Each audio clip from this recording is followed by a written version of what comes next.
As the 2011 protests around the world moved into Libya and Colonel Gaddafi remained defiant against them, the United Nations began their Orwellian doublespeak no-fly zones, which allow them to fly their coalition fighter jets at will therein and bomb the ground below.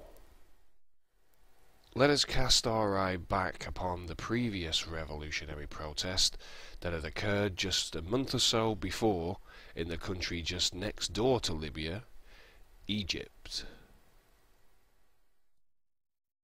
In January 2011, the Egyptians gathered en masse in the Cairo streets, rallying against their 30-year Mubarak dictatorship, calling for an end to his regime.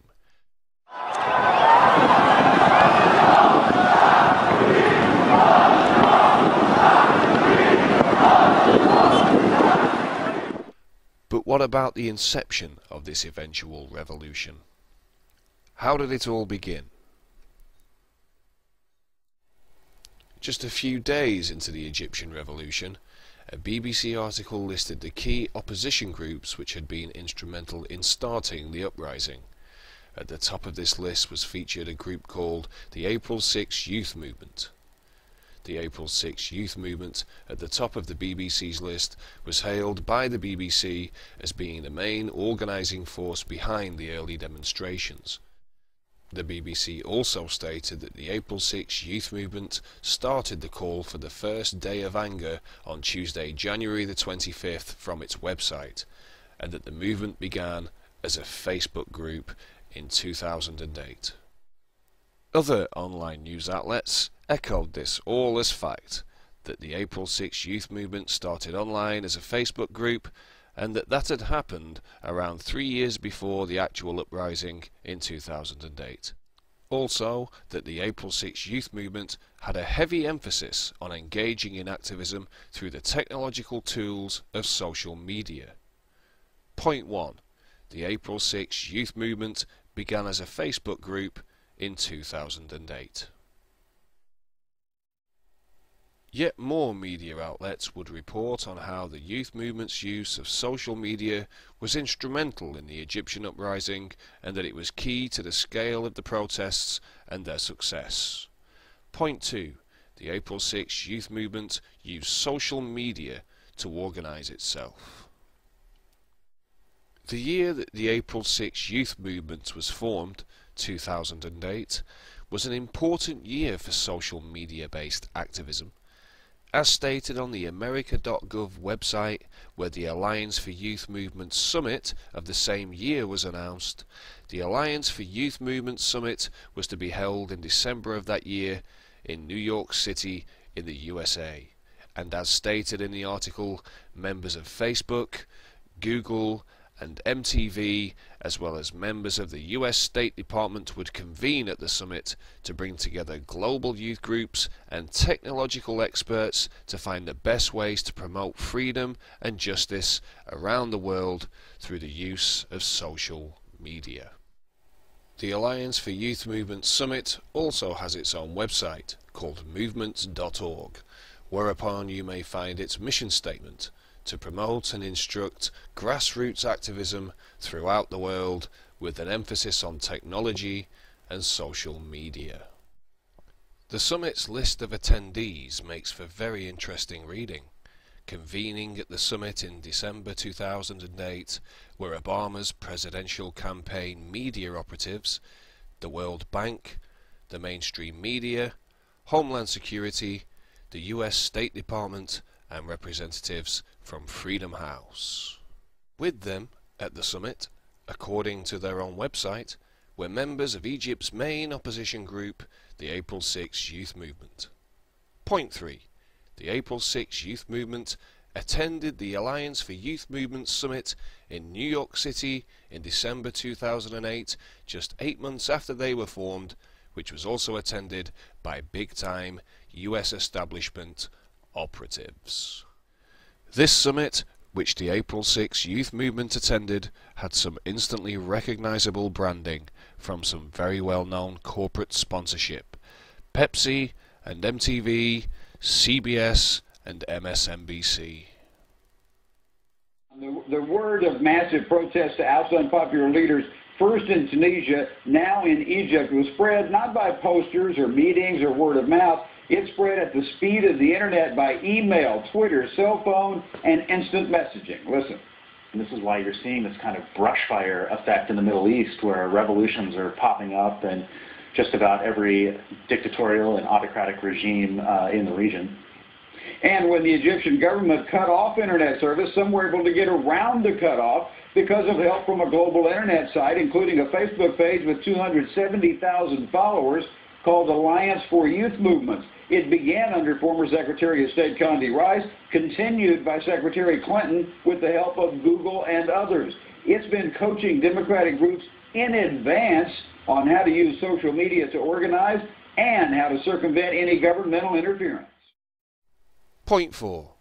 The Alliance for Youth Movement Summit, attended by the April 6 Youth Movement, had some heavy Western corporate sponsorship. A co-founder of the Alliance for Youth Movements.org, Jared Cohen, has a colourful history. His profile states he was an adjunct fellow at the Council on Foreign Relations and worked under successive Secretaries of State, Condi Rice of the Bush administration and Obama's Hillary Clinton. Point 5. The Alliance for Youth Movement was founded by an ex-government official. One of the attendees of the AYM Summit in 2008 was Freedom House, a supposedly independent, freedom-loving organisation that receives vast amounts of US government funding.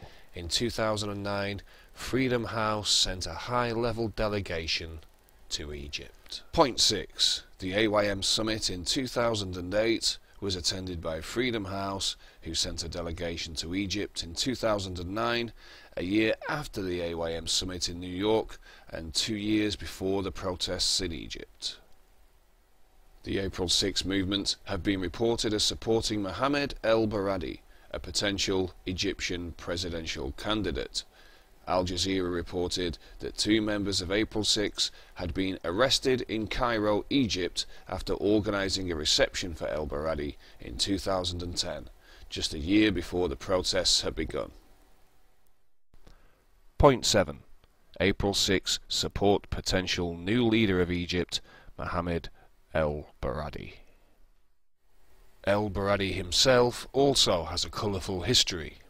Director General of the International Atomic Energy Agency, el-Baradei is also on the board of trustees at the International Crisis Group, sitting alongside Zbigniew Brzezinski, author of The Grand Chessboard.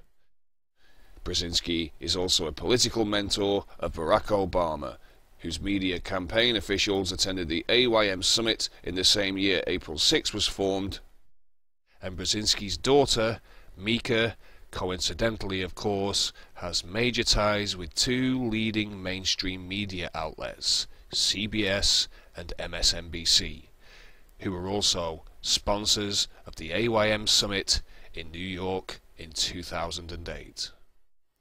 Another International Crisis Group trustee, alongside el-Baradei and Brzezinski, is George Soros, who also backed Obama through his MoveOn.org. Other ICG members include Kenneth Edelman and Richard Armitage, who are signatories of the infamous Project for the New American Century. Point 8. April 6 support el-Baradei, who sits on a board of trustees with influential globalists. Just 3 days after the Egyptian protests had begun, the UK's Telegraph newspaper reported on a WikiLeaks cable that alleged that the US had backed the Egyptian rebel leaders. The WikiLeaks cable from the US Cairo embassy states that a member of the April 6 movement had been satisfied with his participation in the Alliance for Youth Movement Summit and his meetings with government officials on Capitol Hill.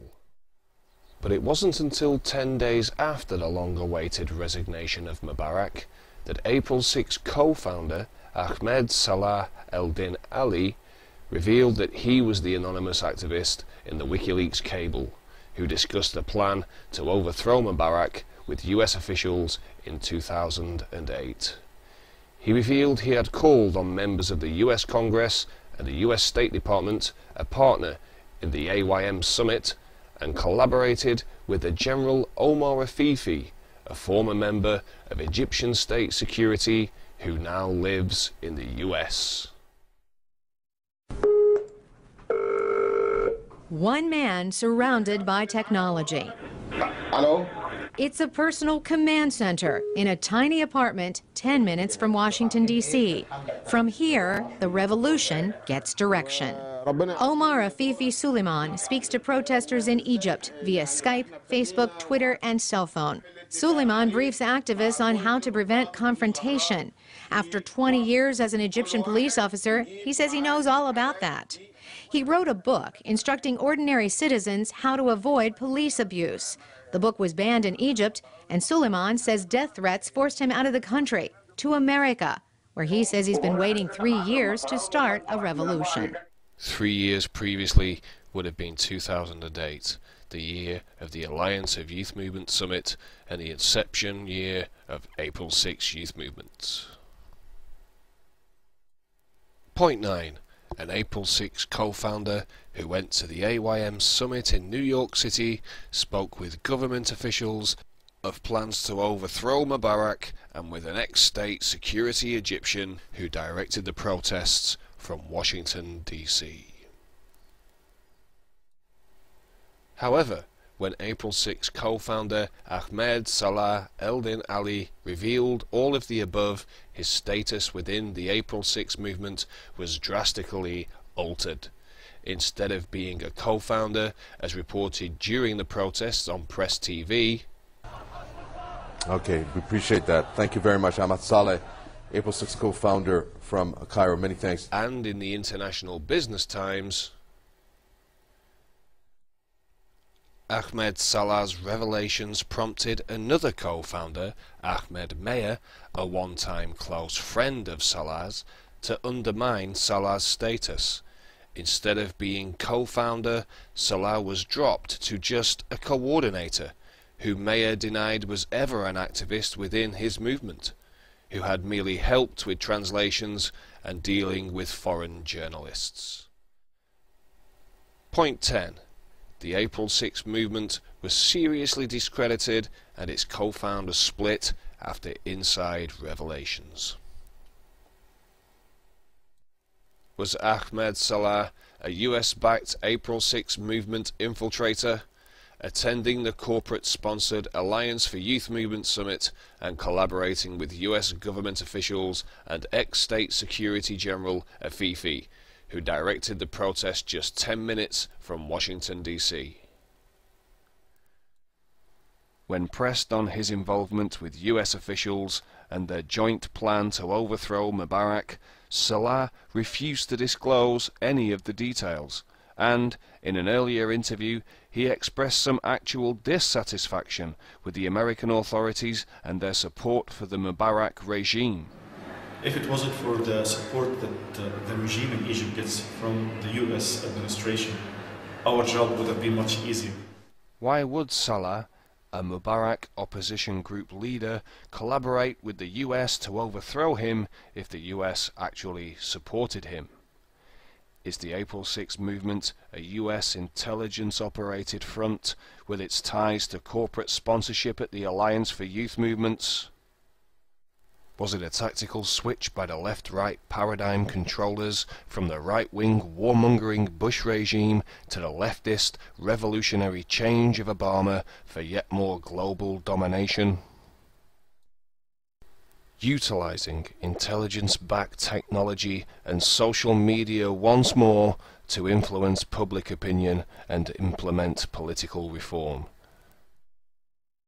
Is a corporation and intelligence-backed people's uprising really a people's uprising at all? And what about next door in Libya? Is that too a manufactured dissent?